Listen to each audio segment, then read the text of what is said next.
for de Deus, eu quero convidar todos nós aqui, com toda a objetividade e tentando aquietar o coração de todos nós, a abrirmos o Evangelho de João, no capítulo 10. Evangelho de João, capítulo 10. E daqui para frente, todo silêncio, toda quietude, vamos prestar toda atenção. Evangelho de João, capítulo 10.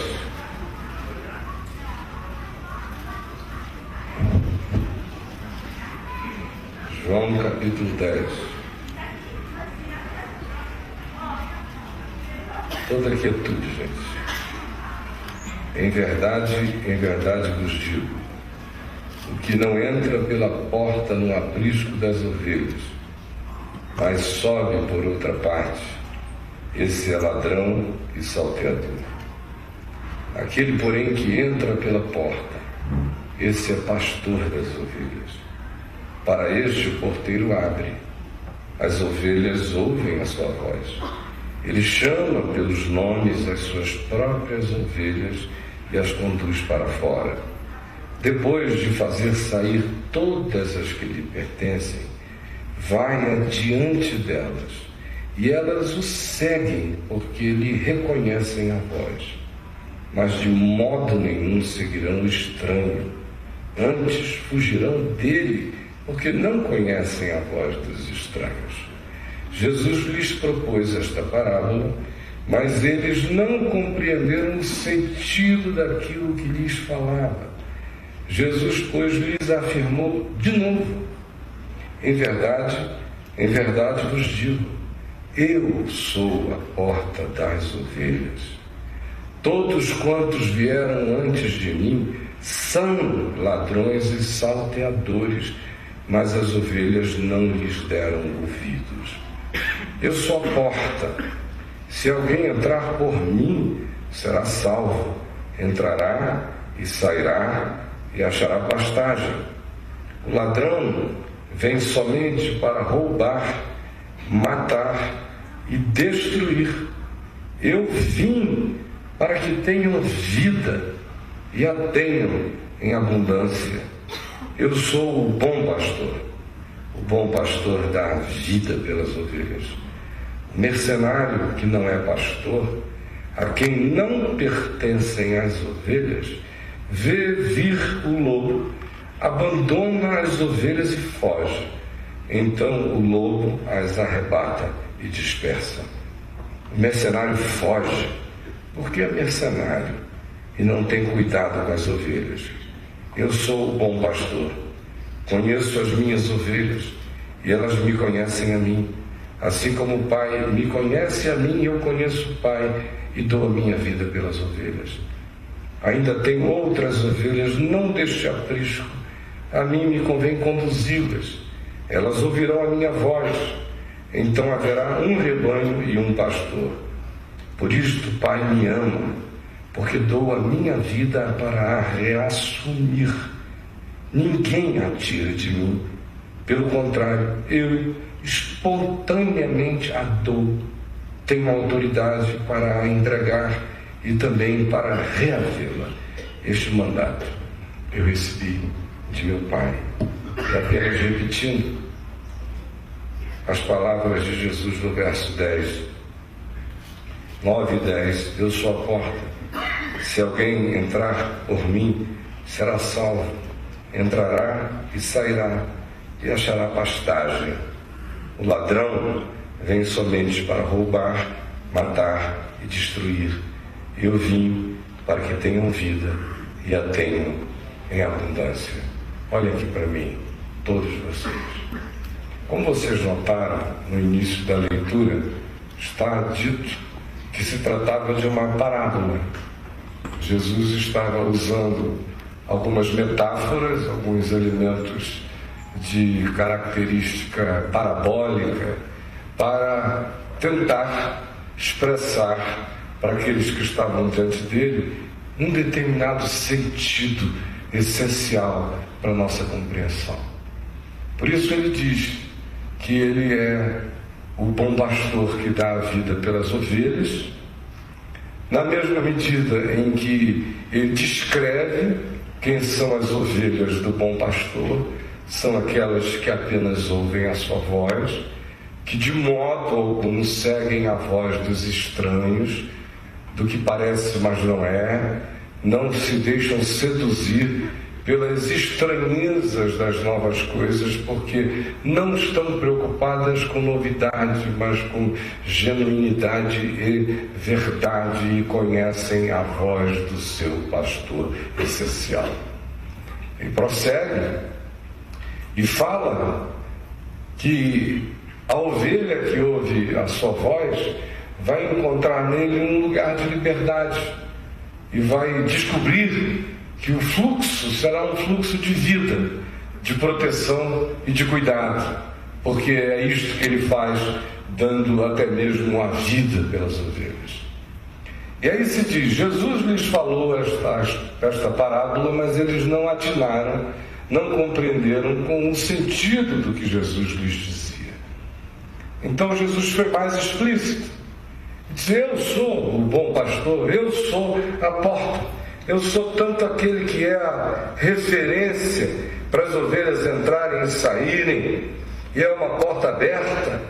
Do lado de dentro tem segurança, do lado de fora tem pastagem, e as ovelhas podem entrar para o abrigo, para o aprisco, tanto quanto podem sair do aprisco e pastar, porque quem lhes dá segurança não é a geografia do aprisco, e o que lhes dá insegurança não é a grandeza do pasto. O que de fato dá segurança dentro e garante a segurança fora é o pastor, que vai adiante delas, e elas o seguem. E ele diz, mas de modo algum vão seguir o estranho, porque se for minha ovelha, vai discernir a diferença. Começa discernindo a voz. A ovelha se condiciona à voz do pastor, aos hábitos do pastor, ao jeito do pastor.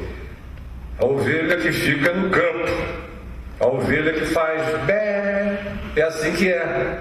Ela tem uma relação de fidelidade e vínculo com aquele que cuida dela sempre, todos os dias, que a viu nascer, que tirou carrapatos e carrapichos, que pensou as suas feridas, que foi atrás dela quando ela estava perdida, que a acolheu, que a alimentou, que deu-lhe de beber, que a amou. Ela conhece essa voz e ela distingue essa voz de qualquer outra voz que se pareça com a dele, mas não sendo ele, ela não irá. Pode fazer todos os trejeitos e todas as imitações, ela não lê performance. A ovelha discerne vibrações, cheiros, atitudes. Está sentindo aquilo que vaza sem que se diga. Se vincula muito mais àquele que cuida dela do que a cerebração e a razão podem explicar.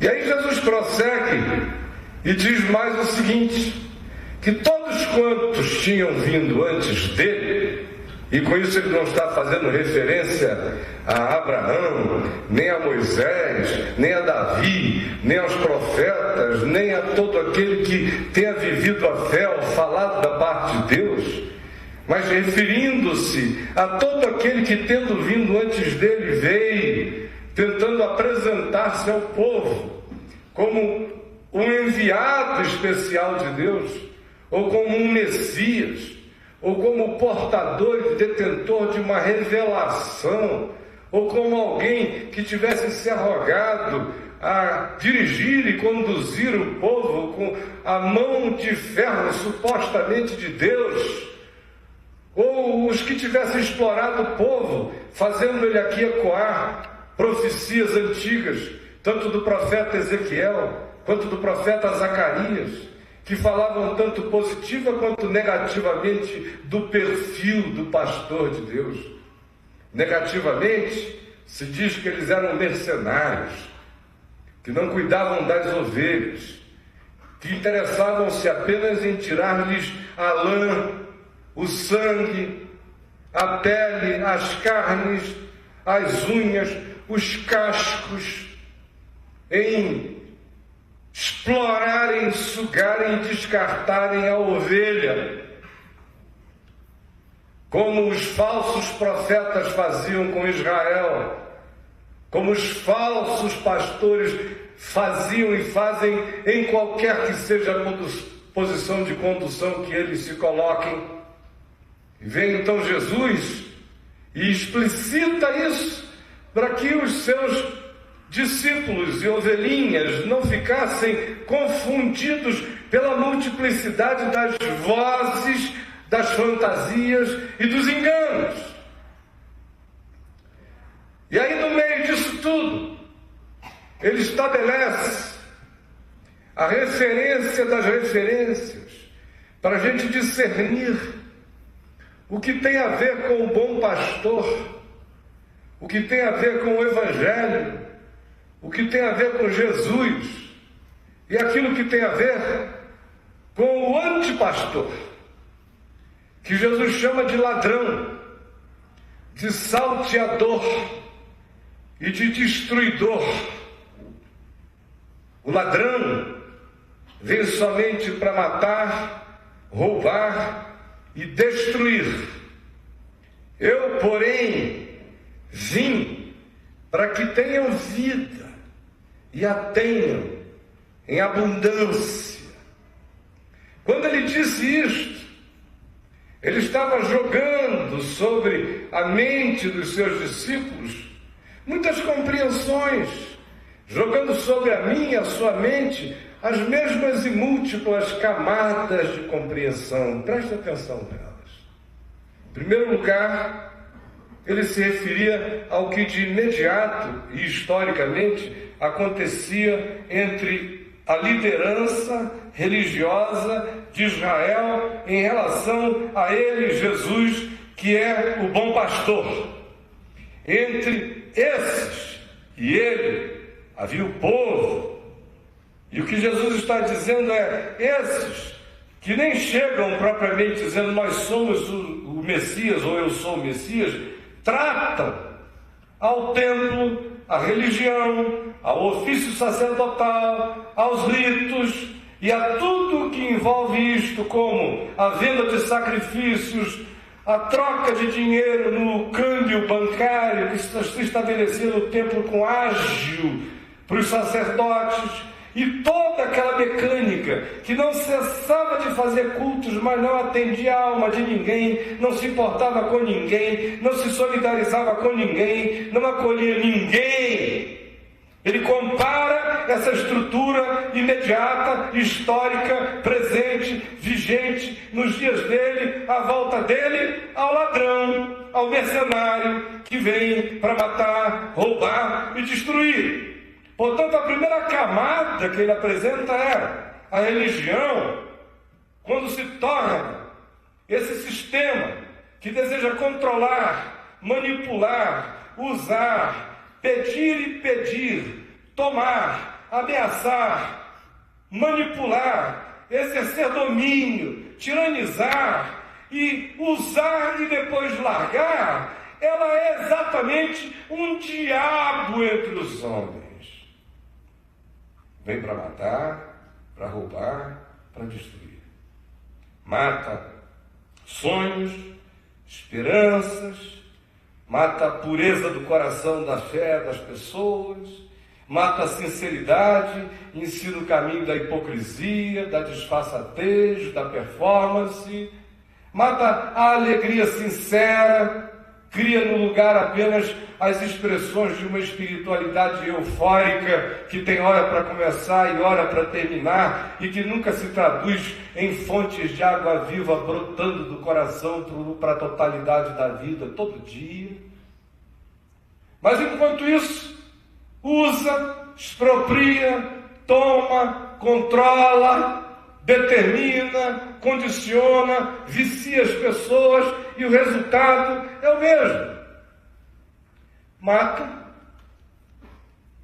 Mata sem que a pessoa morra, sem que seja assassinada, sem que receba uma certidão de óbito. Fica num IML psicológico. Às vezes mata a personalidade. Você lembra de como o seu encontro com a religião alterou você, surtou você, talvez. Seu pai não reconhecia mais você, nem sua mãe, a culpa era deles, pensava você. Mas você rompeu a amizade com seus primos, com as suas tias, com os seus filhos, com os seus amigos da vida inteira. Porque esse tirano chegou e matou todos os seus vínculos.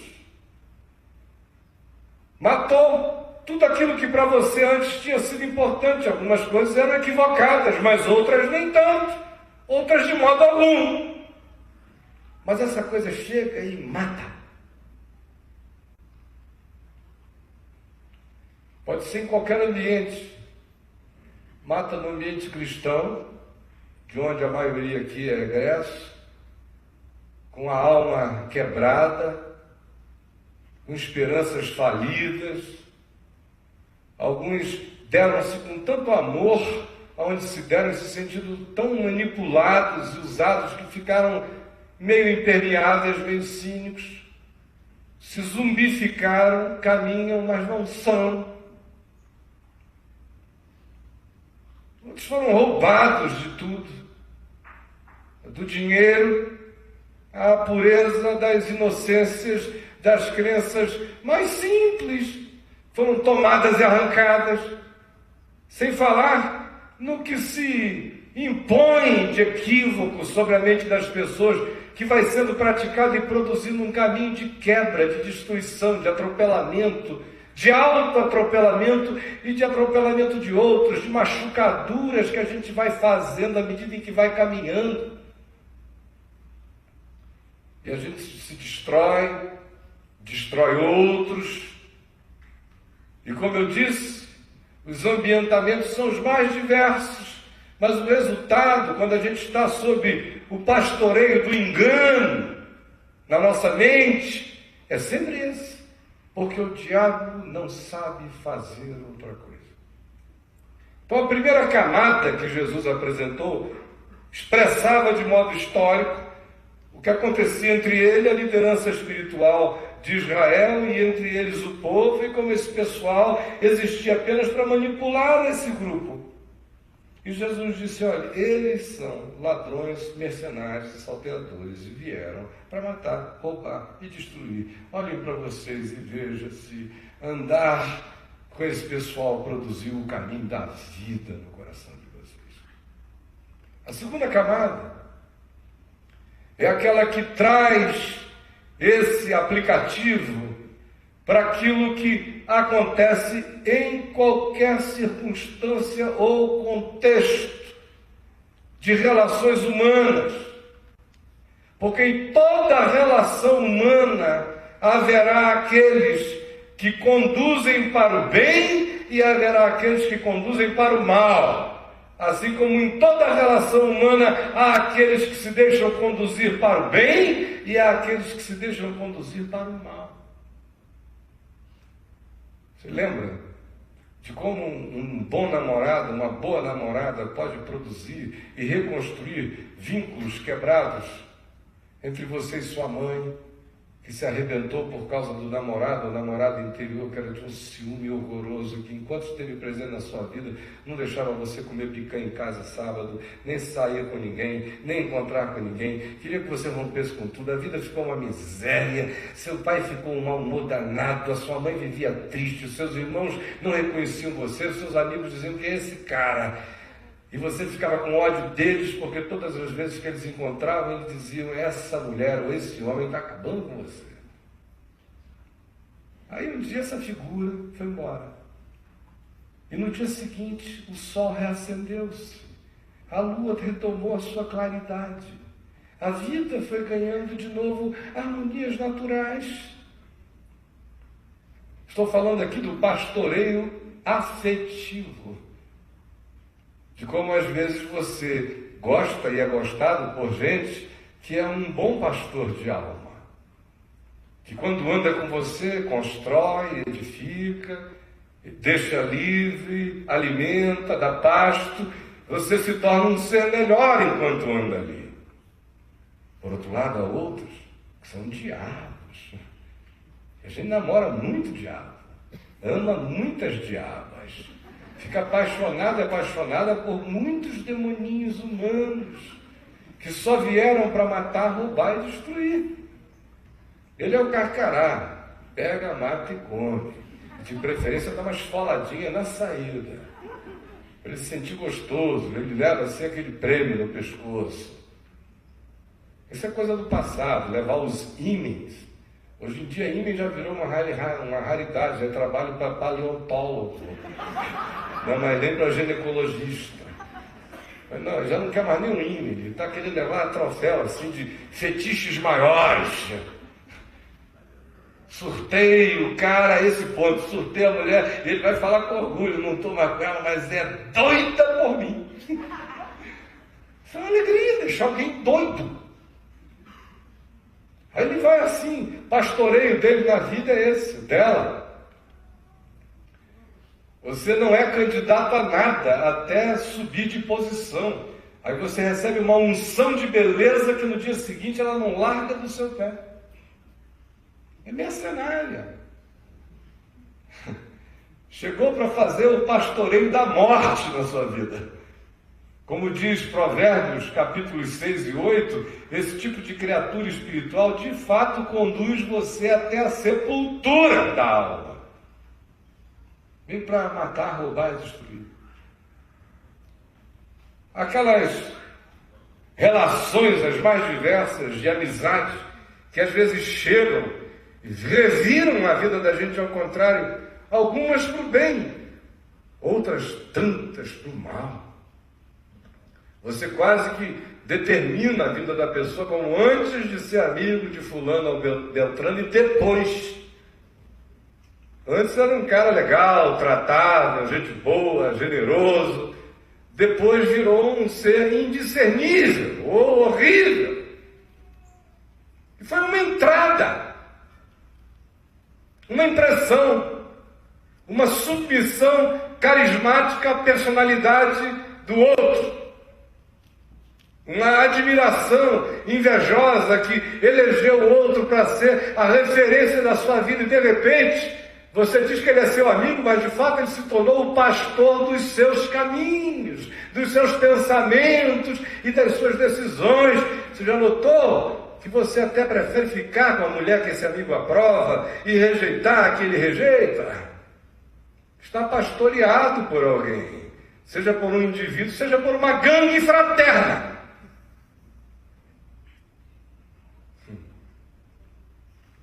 Ou você que já andou por aí por tantos cultos de mandingas, que já fez tantas barganhas com o mercenário, sem saber, que já deitou despacho, já deu grandes quantias em dinheiro, somas, para garantirem a sua invulnerabilidade, ou a sua proteção, ou um refúgio contra uma perversidade contra a sua vida, mas você de fato fez isso com o diabo, porque se fosse com um bom pastor não haveria barganha, ele faz de graça, ele dá a vida pelas ovelhas.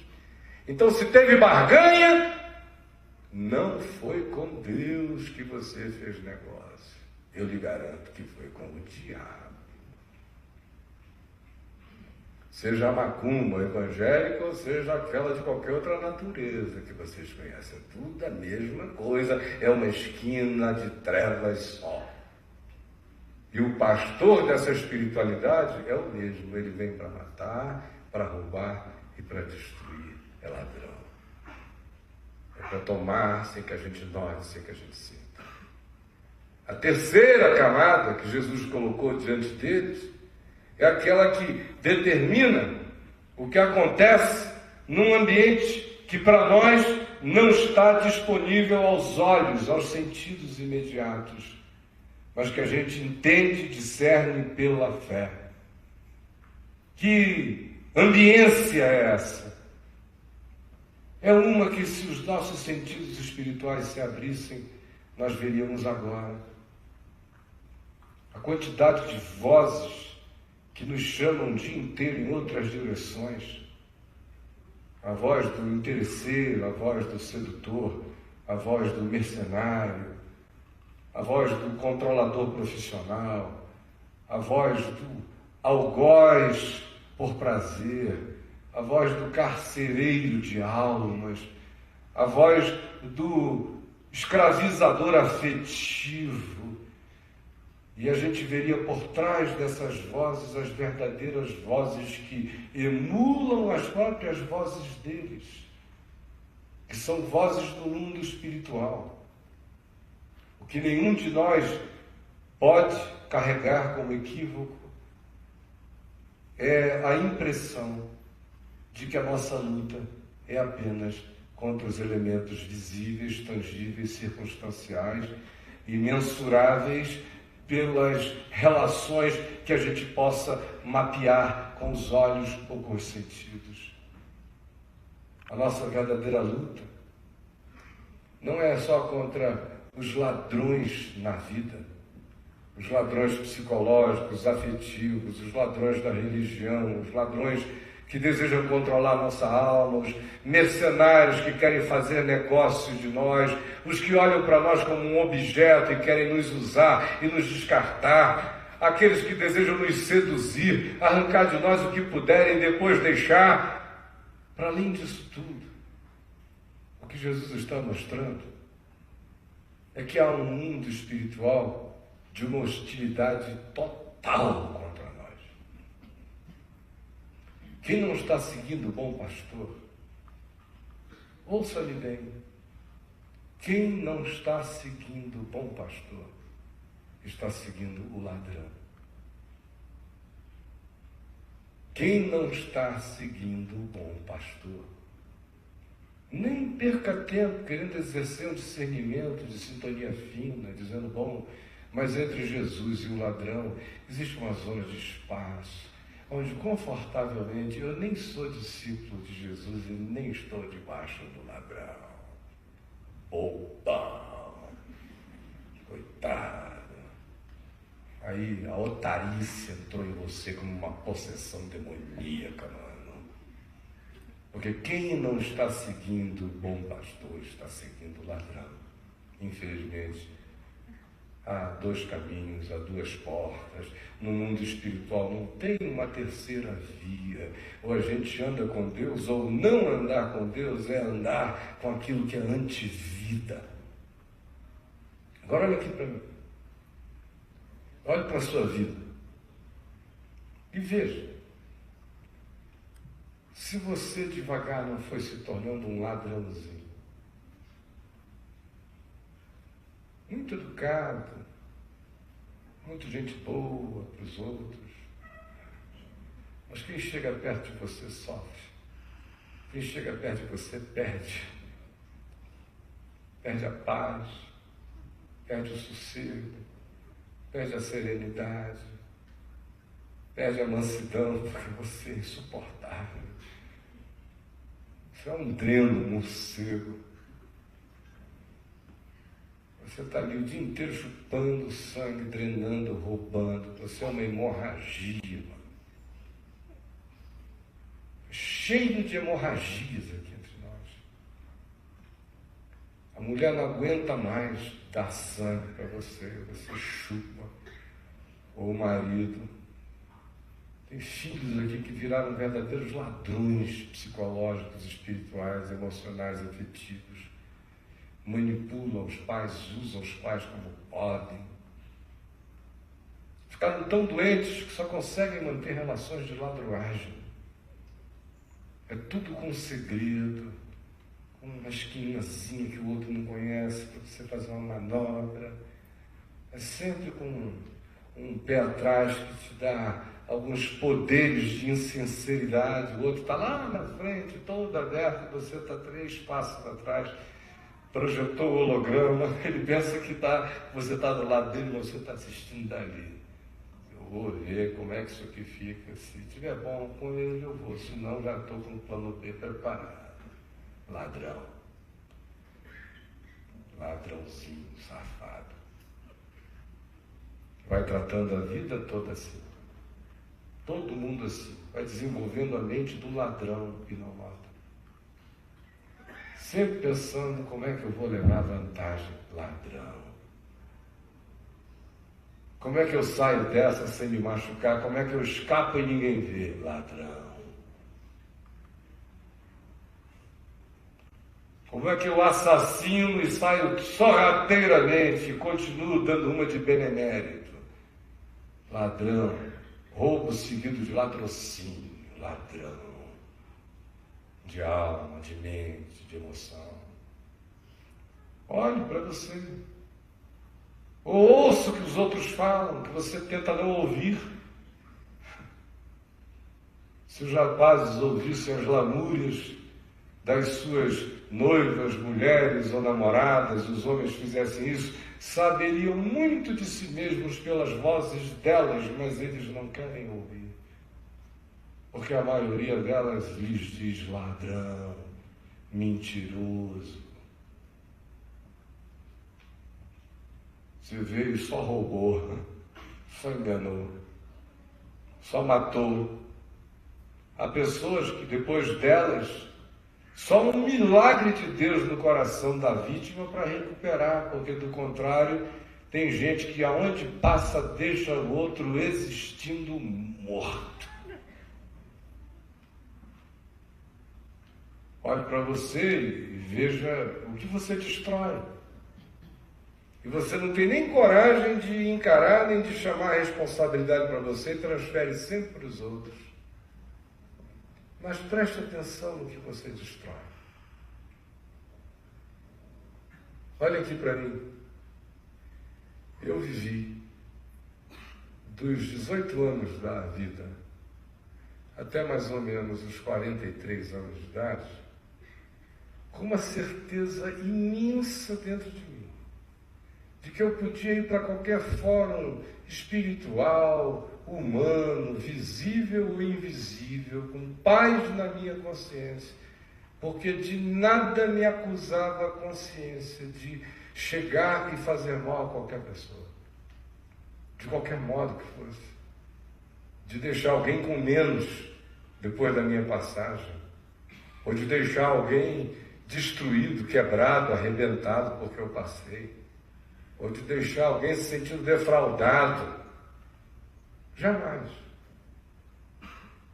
Aí, quando eu estava com os meus 43 anos ou 40 anos de idade, eu não me lembro bem por aí, algo aconteceu na minha vida sutil que eu fui deixando entrar.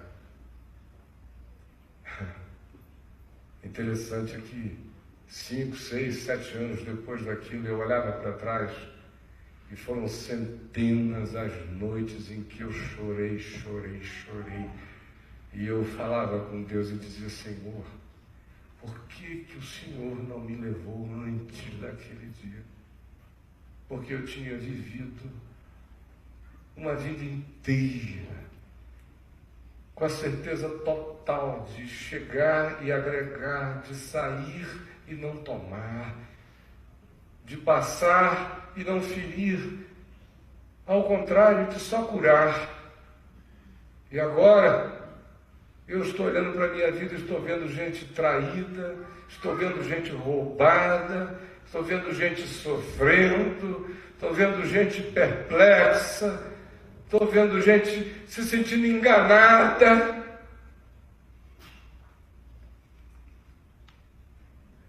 Eu estou me sentindo não como o pastor que imita o bom pastor que dá a vida pelas ovelhas, mas eu estou me sentindo como um mercenário que não é pastor, embora em mim nunca a questão tivesse tido a ver com qualquer coisa relacionada a ganhos ponderáveis ou numerários ou de qualquer natureza.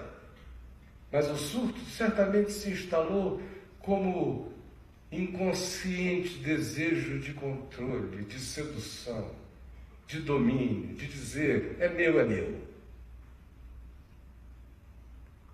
E aí, você vê que você pode ter passado 30 anos da sua vida tocando e vendo sementes brotarem, estendendo a mão e vendo a graça se espraiar, falando e vendo os desertos virarem em pomar, entrando e saindo e sendo abençoado na chegada e objeto da gratidão mais terna na saída por você simplesmente ter andado ali.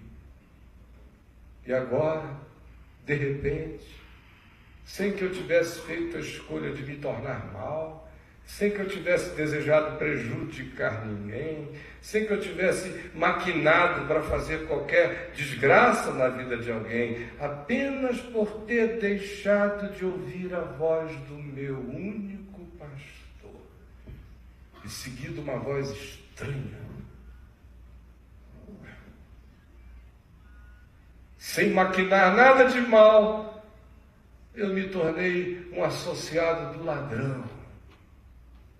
Aí depois tinha uma esposa desesperada, um marido infeliz, filhos perplexos, milhões de pessoas sem entender nada, pais angustiados e tristes, pessoas que amavam você em estado de incompreensão total e o pior de tudo, cada novo passo destrói alguma coisa. Você fica numa sensação que parece que se você se move para um lugar, arrebenta. Tudo que você faz, arrebenta. Apenas porque quem não está seguindo exclusivamente a voz do bom pastor, estará seguindo a voz do ladrão. Então, como eu disse há pouco, se você quiser verificar que tipo de vínculo você tem com o bom pastor e que tipo de ascendência você permite que o ladrão de almas tenha na sua vida, olhe não para o próximo, mas olhe para você e se pergunte: aonde eu toco, eu agrego valor ou eu desagrego? A minha chegada gera convergência, pacificação, tranquilidade e serenidade, ou ela produz inquietação, desavença, angústia, medo? As pessoas em quem eu toco saem melhores e felizes ou saem doídas e quebradas? Quais são os meus genuínos interesses no encontro humano, que nunca deixa de ser um pastoreio humano de influências trocáveis? No meu encontro humano, qual é o resultado?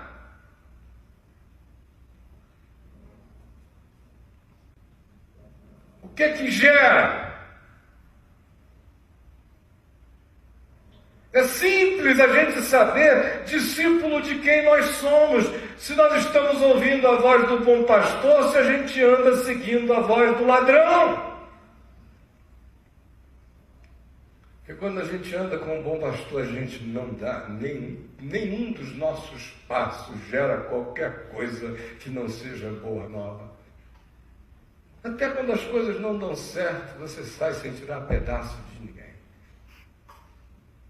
Até porque se não derem certo, a outra pessoa jamais vai poder dizer que você sabia que não ia dar o tempo todo. Ela vai saber o tempo todo que você tentou fazer dar, só não aconteceu. De modo que você vai sair sem defraudar, sem ter enganado. É fácil a gente ver de quem a gente é discípulo, vendo o resultado da nossa existência. O que a nossa chegada gera? Ou a nossa saída? Oh, aleluia! Estava que eu não aguentava. Ai, meu Deus! Quem pastoreia a sua vida? O bom pastor ou o ladrão? Meça isto pelo fruto da sua existência.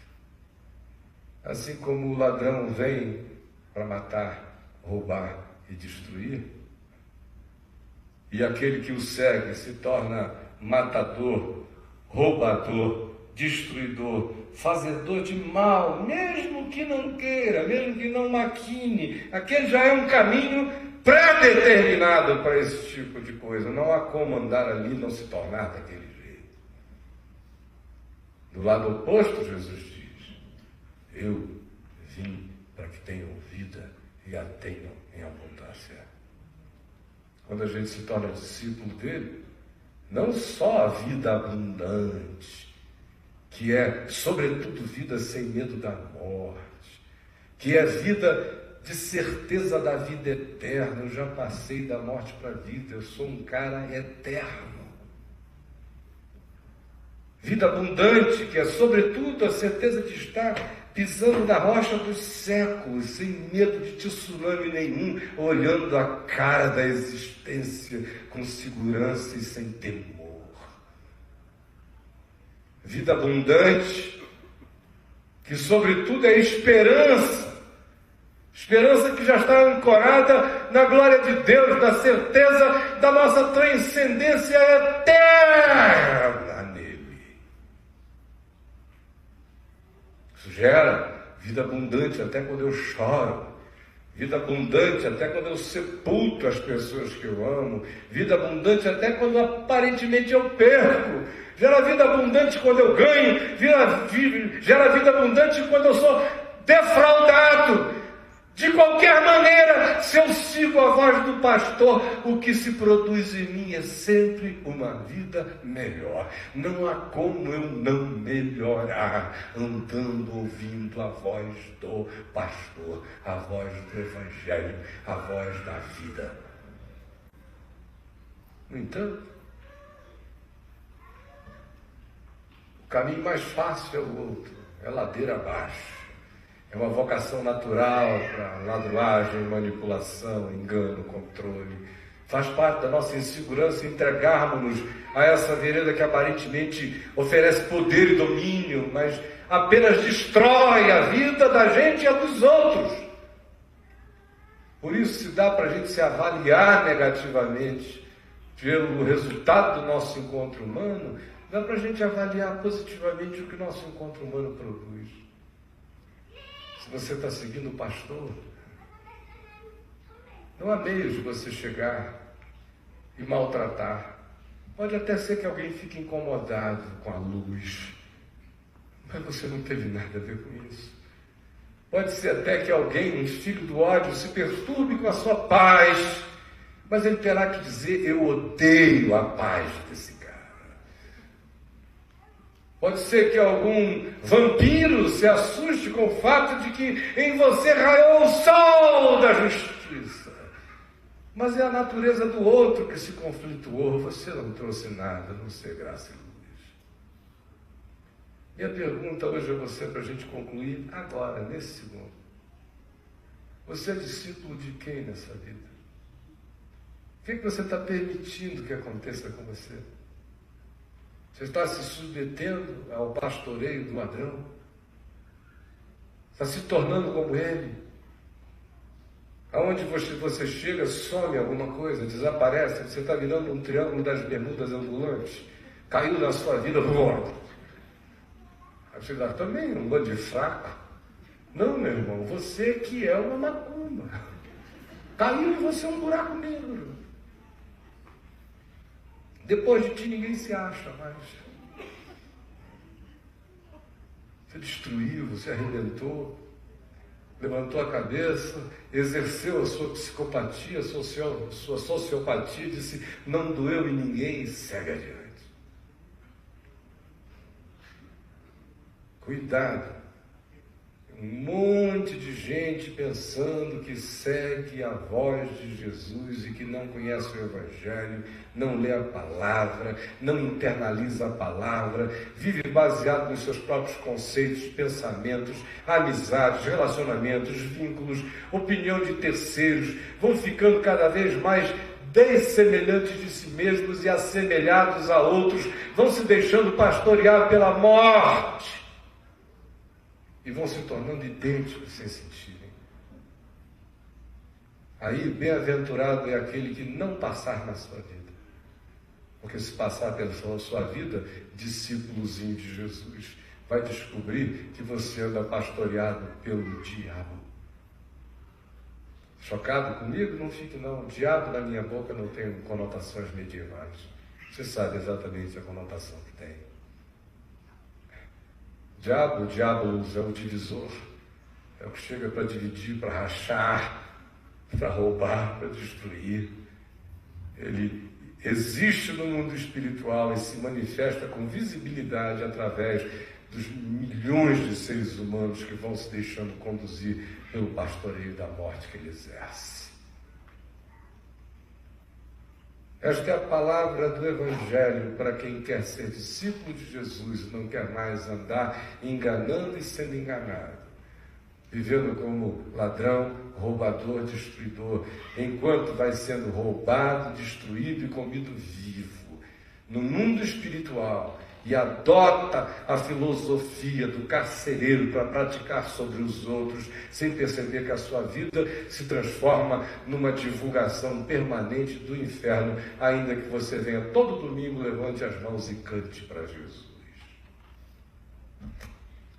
Jesus não disse: as minhas ovelhas cantam para mim.